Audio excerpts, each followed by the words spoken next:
Good morning. Welcome to Speaking of Animals. I'm Amy Caratanudo from Flagler Humane Society. And today we're going to call it Pause and Planning. We're going to talk about protecting what matters most, our four-legged friends, right? Today's topic is one that a lot of people overlook until it's too late. So what happens to your pets if you pass away or become incapacitated? So joining us today, she was on the show a long time ago, and we're bringing her back by popular demand, right? Woohoo! Courtney Kilburn Hayes.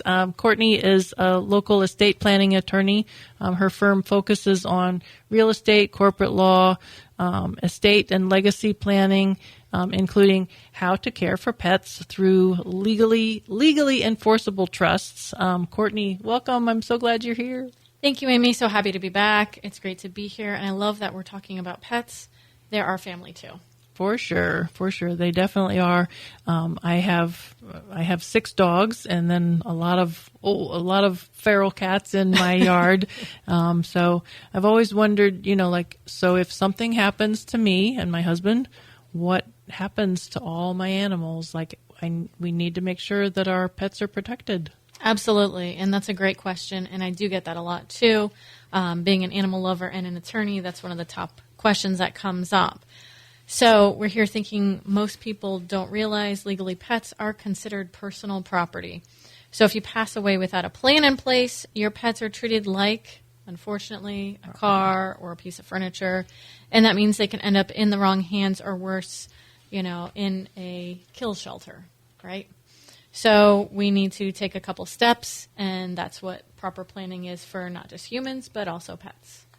And that's where we come to you, right? So, so what's the best way for people to make sure that their pets are going to be taken care of when they're gone? Yes, the best way would have a pet trust. So it's a legally binding document that allows you get to designate a caregiver for your pet. You also allocate funds for their food, vet care, grooming, toys. Maybe they have diabetes or special needs, and then you appoint a trustee to manage that money and make sure it's being used for them appropriately, which, unlike a will, which only kicks in after probate, which could take months or years, a pet trust goes into effect immediately, and if you're incapacitated or pass away, so it goes either way, then it's enforceable in all 50 states.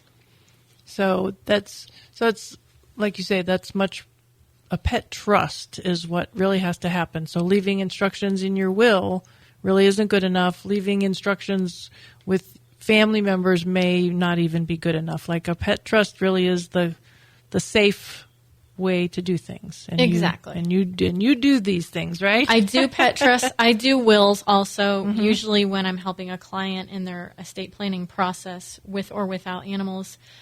We try to take those steps necessary to avoid probate. Now, when they have an animal, whether it's a cat, dog, bunny, horse, parrot, some of those live much longer than others, and some of them are more expensive than others, we do need to take extra steps. And if you have that traditional will, then it does take time to go through probate. Maybe your loved one, heir, doesn't have a key to your house. They can't get to the animal. If they don't get in the house for 6 months, it's not likely you're going to have your animal still alive by then. So with a pet trust, it's enforceable. There's a fiduciary duty for that trustee to follow your instructions. It's much safer. It's more reliable than just a statement in a will, hoping that somebody follows through in a safe amount of time. I know we work closely with our sheriff's department. Of course, we provide animal control services, so we get calls a lot where people have either been taken to the hospital or passed on, and so the animals come to the shelter with us, and we take good care of them, we love them, but it's not the same. And if people can have arrangements made ahead of time, think of how much easier that is on your pet.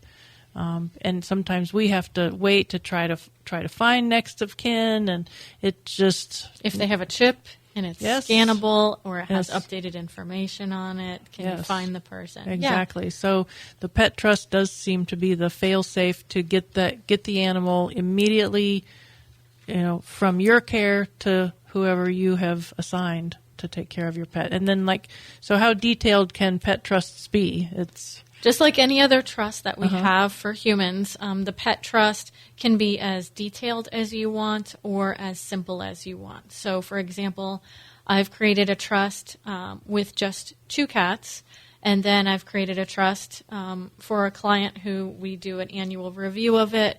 It's for 8 cats. So this one has been in existence for at least 5-6 years now, I believe. There's been a couple cats that have passed away. There's certain ones that have different personalities, different health needs.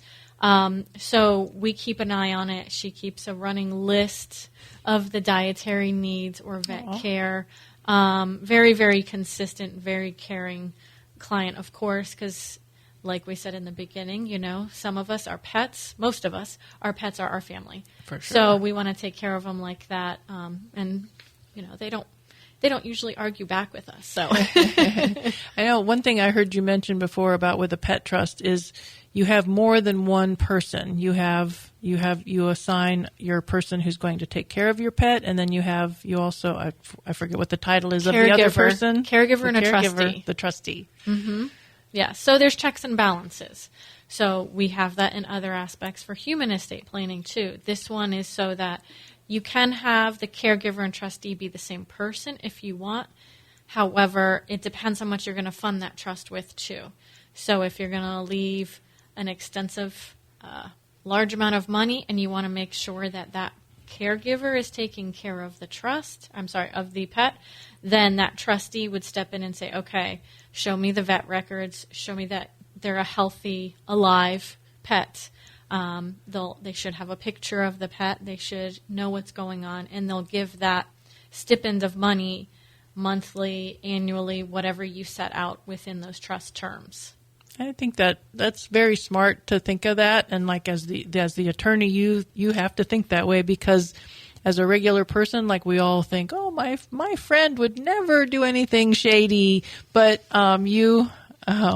there was a story about somebody that just kept getting animals that looked like the other pet so that the money could keep going. Yes, I believe it was a Netflix documentary during COVID time, and it was about a German shepherd, and I don't recall the name anymore, but yes, we talked about it at that luncheon or breakfast, and yes, there was a caregiver that was spending exorbitant amounts of money and then kept getting new German shepherds to replace that one so they could continue to get those millions of dollars.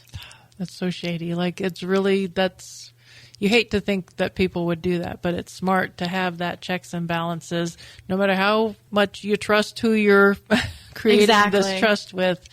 Why...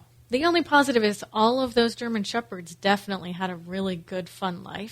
But no, I think the purpose of the original owner went down the drain when there was no trustee for checks and balance on that caregiver. Wow, that's pretty bad. It is. And you do other types of estate planning too. I think pet trusts is kind of your niche, isn't it? Because it's not something that I hear about with a lot of different attorneys. So I think that's your...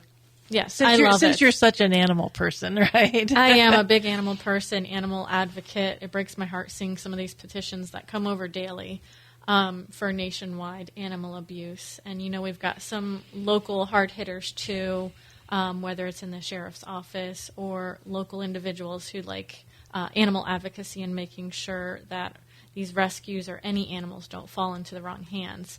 But yes, I do like pet trusts because of my love for animals and my love for the law. I do estate planning, I do real estate work, and I also do corporate law. So those are my favorite areas of practice here. I had some fun with some construction litigation too, but my true passion definitely is with the estate planning and corporate work. And I'm glad that pet trusts are your thing. Well, we're going to take a quick break, and we'll be right back.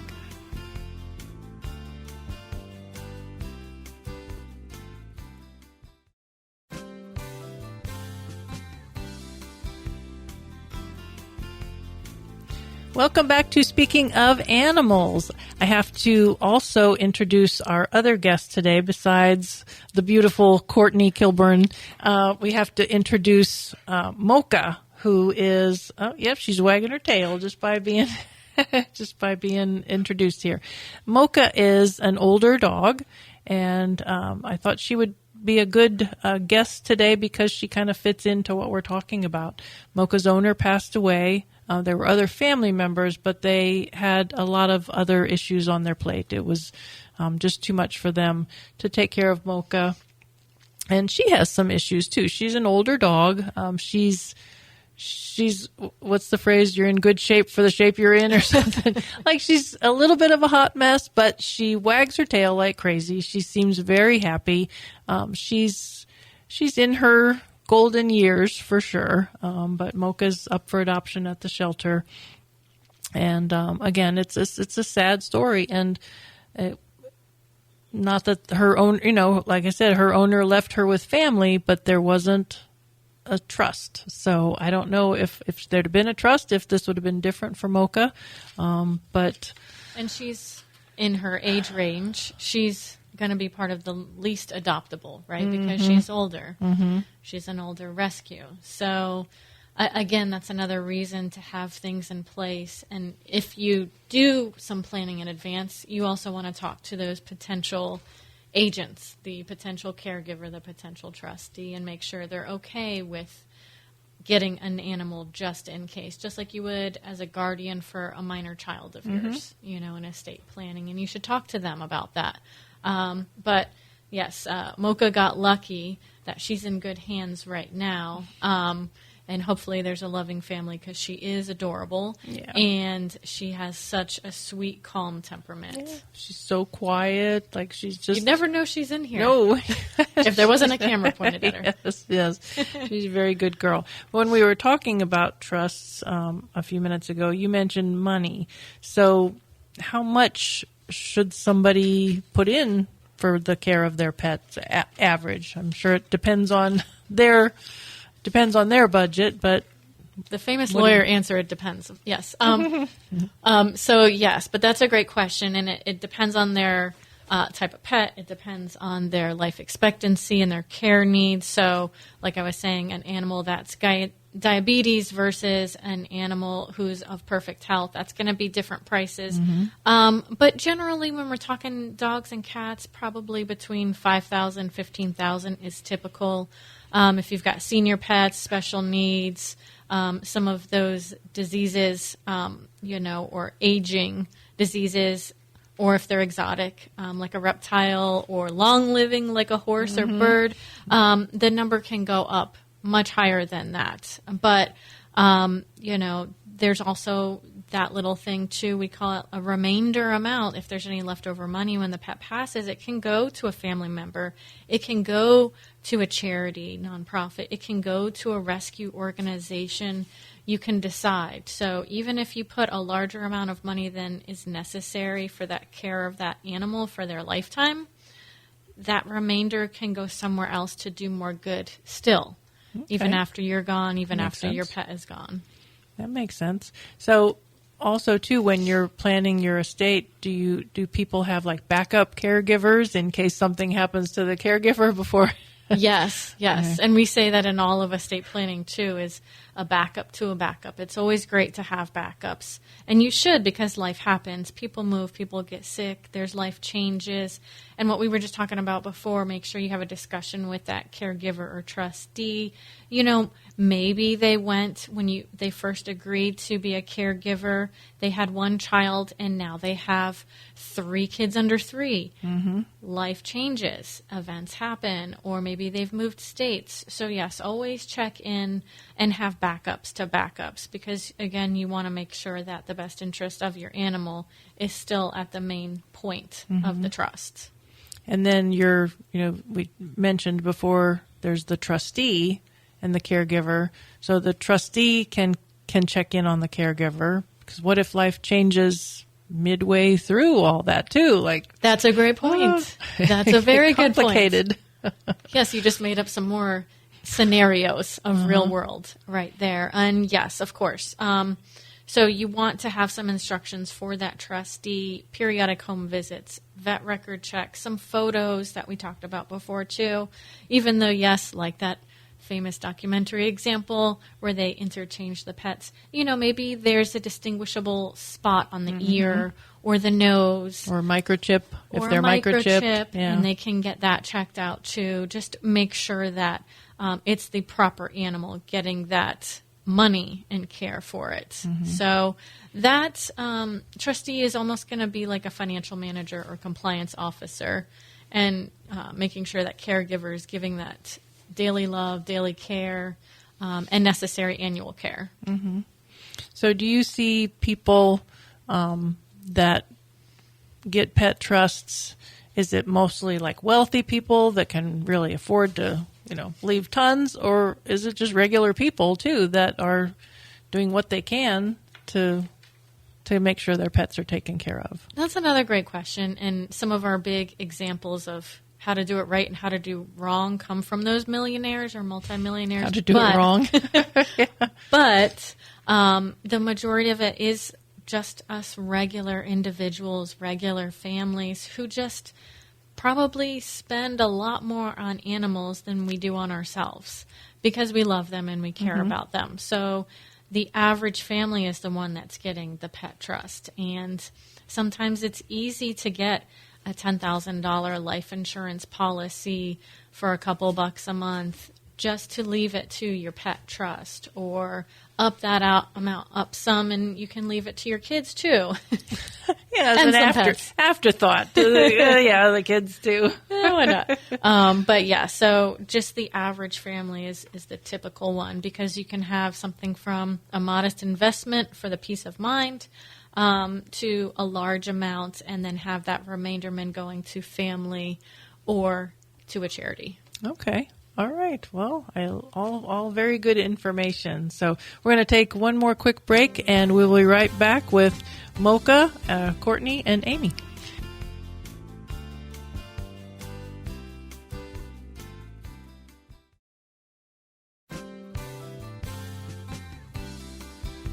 And we're back to Speaking of Animals with Amy, Mocha, and Courtney. So, Courtney, we've been talking about estate planning. So, what is step one for people? Step one, of course, talk to an estate planning attorney who understands pet trusts. We'll walk you through the process from choosing a caregiver or potential caregiver to calculating the cost, drafting the legal documents, and sometimes you want to see if you've got current estate plan that works. You integrate it into the current existing estate plan or trust, or if we need a whole new plan of action. You definitely want to talk to potential caregivers in advance. We've highlighted that a couple times here. You want to make sure that they're okay with it. You could trust them, you could love them, but maybe the stage of life they're at, maybe there'll be a backup. So get a couple backups in line, you get your list, and even if you have absolutely no idea what you're going to do, go back to that step one, talk to an estate planning attorney who's got experience with pet trusts, and create a plan together. Yeah. I like that. And I know you and another estate planning attorney, Vince Lyon, you're both tied to Flagler Humane Society a bit. You used to be on our board of directors, and Vince is on our board of directors now. And you guys are generous enough to give a 10% discount for estate planning services if the people name Flagler Humane Society as one of their beneficiaries, right? You know what, they can just tell us they've worked with you, they've donated, they have rescued from you, listening to the show, and I would be happy to honor that 10% discount. Thank you. Yes. Thanks for doing that. Of and course. Thank you for speaking at our donor appreciation breakfast. It was great to have you, and it's been really good to have you on the show. I think Mocha has enjoyed her time on the show also. She's adorable. I know. She's really adorable. A nice girl. She's a little bit of an old, quiet old lady. I love the old pups. I mean, the excitement of the young puppy is fantastic too.